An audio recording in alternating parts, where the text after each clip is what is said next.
It's a momentous day here in Ball State Athletics as the Cardinals introduce their newest athletic director from the University of Connecticut. Straight from Storrs, Connecticut, Beth Goetz joins us, the COO of the Huskies. First off, congratulations and welcome to Muncie. Thank you. I'm just thrilled to be here. I loved the quote from your previous boss at UConn, who basically said that when people get their first AD job, it's always the conversation of, well, this person is a rising star. And David Benedict said, well, Beth's star has risen a long time ago. But I want to hone in on the first AD job part of that. What's it like when you just take a step back and say, I just got my first AG job, just from a personal standpoint of climbing the ranks of college athletics and what it's like to be where you're at now? Yeah. Well, there's no doubt that it's a little surreal, and it's it's been part of the path that I've taken, and I've been fortunate to be surrounded by some really great examples. And so, as you sort of work through your career, you think it may be a possibility someday if you find the right fit. And fit was just really an important component to me, and the alignment with the values of the institution and the president's leadership. And so this has been this is just going to be a great opportunity. Let's talk about fit a little bit and the why. What was it about Ball State, and what was it about that fit that when you first applied, when you first had conversations, when you first met President Mearns, that you said, this is the fit, I feel at home? Right. Well, the culture of a community, I think, and I've been fortunate to live in a couple different places across the country, but there are pieces of that are going to resonate with you. And growing up here in the Midwest, having spent almost 5 years in the state of Indiana, that was a draw, right off the bat, because I felt like it was a community that I really could relate to and engage with. But as I started to really do more research on the process and where the institution is and where the institution is going, is really when I got intrigued.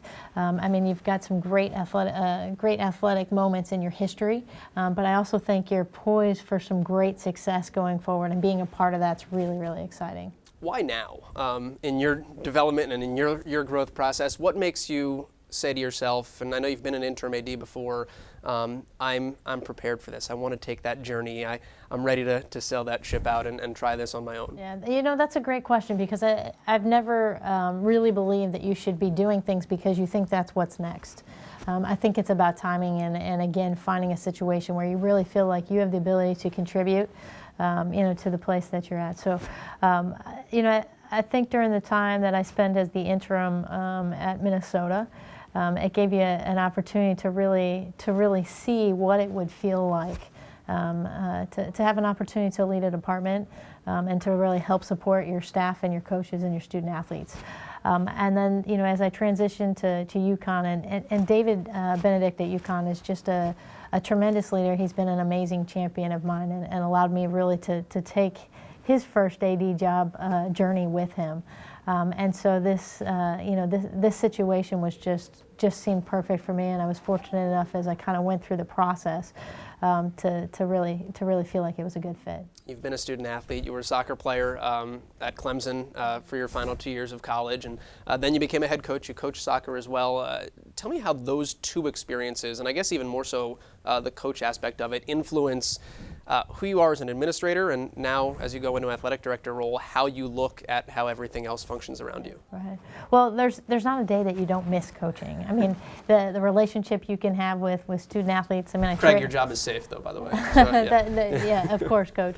You're trading in your tennis shoes for your heels, but I think the perspective that I have now of what it feels like to be on that field in victory and defeat, and watching the successes of your student athletes and also watching some of the challenges that they have, really has helped me be able to connect with the coaches that I get to support in a different way.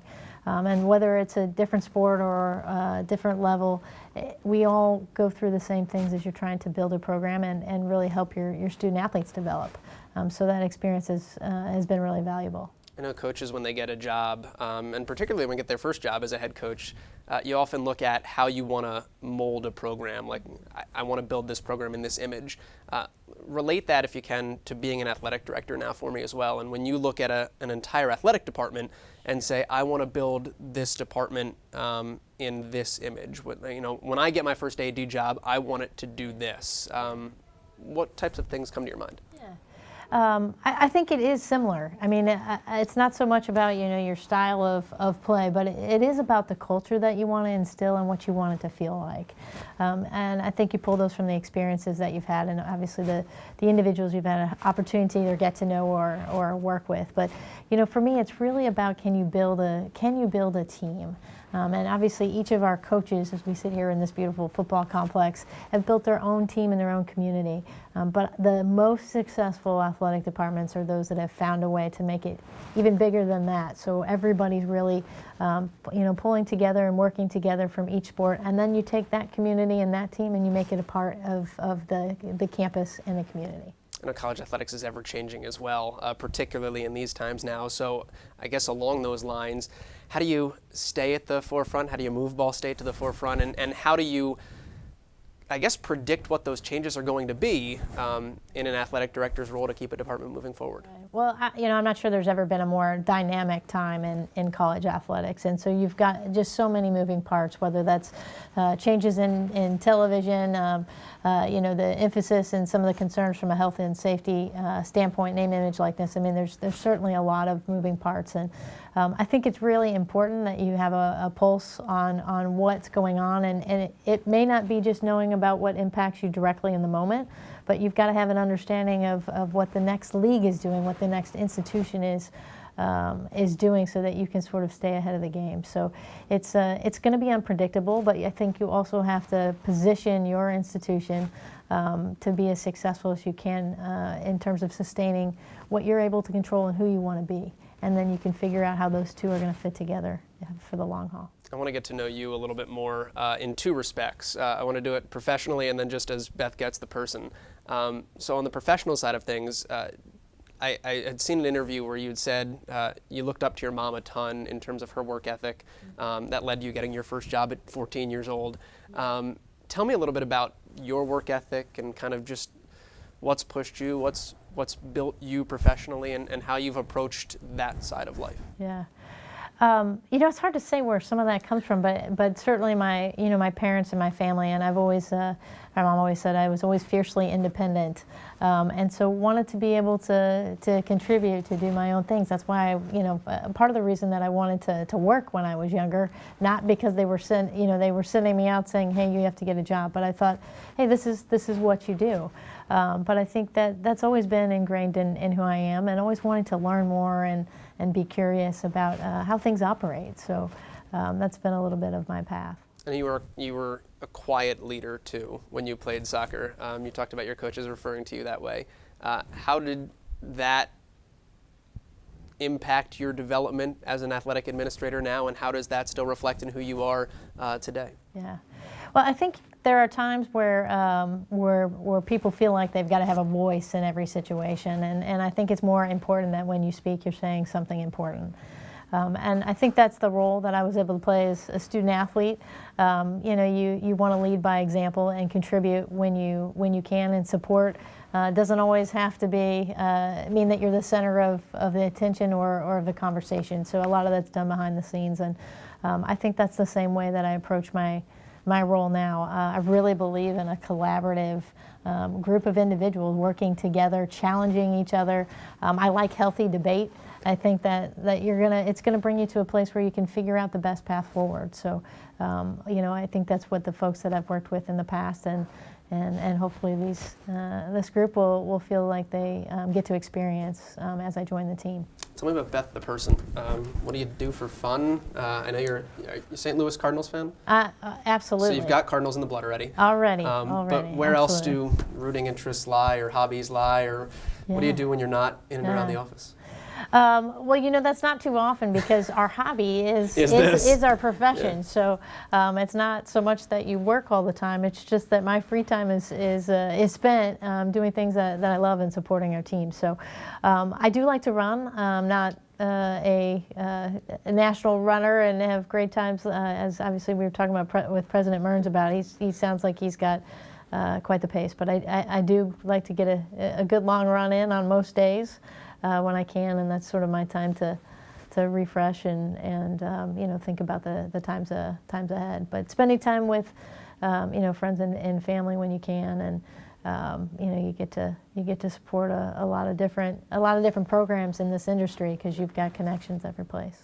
So. I want to ask you before I let you go. First off, what's Gino like as a person, and when will UConn be playing a game at Worthen Arena? Well, I may have to work a little bit on that second one, but don't think I'm not gonna ask. He is, and we can talk about his coaching and his leadership with his athletes all day, but it's the individual that he is and the person that he is that really is a separator. And when you accomplish what he's accomplished, you've got this persona. But I can tell you, when you're sitting in a room with him, he's 100% invested and you in that conversation, and that's how he gets the most out of his student athletes as well. But a truly giving spirit. He's just contributed so much to the institution, to the campus, and things that you wouldn't know. It's not like he doesn't showcase that. He's really about, hey, how can I help? How can I contribute? How can I get better every day? And I don't know if there's a guy that has higher expectations for the people that he's around than him. So I just feel so fortunate that I had the opportunity to spend some time with him. Before I let you go, last thing, we'll end on this note. June 18th comes real quick. What happens between now and then once you get here, how do you hit the ground running, and kind of what have you laid out as, all right, I'm starting this new journey, here's what we've got to do from Jump Street? Right. Well, it's funny, some of the feedback that you've gotten through others that as they transition into jobs, you have the start date that's usually out a few weeks, but they tell you the second that you do this, and I can already tell you it's true, that your mind and your heart jump in to where you're going.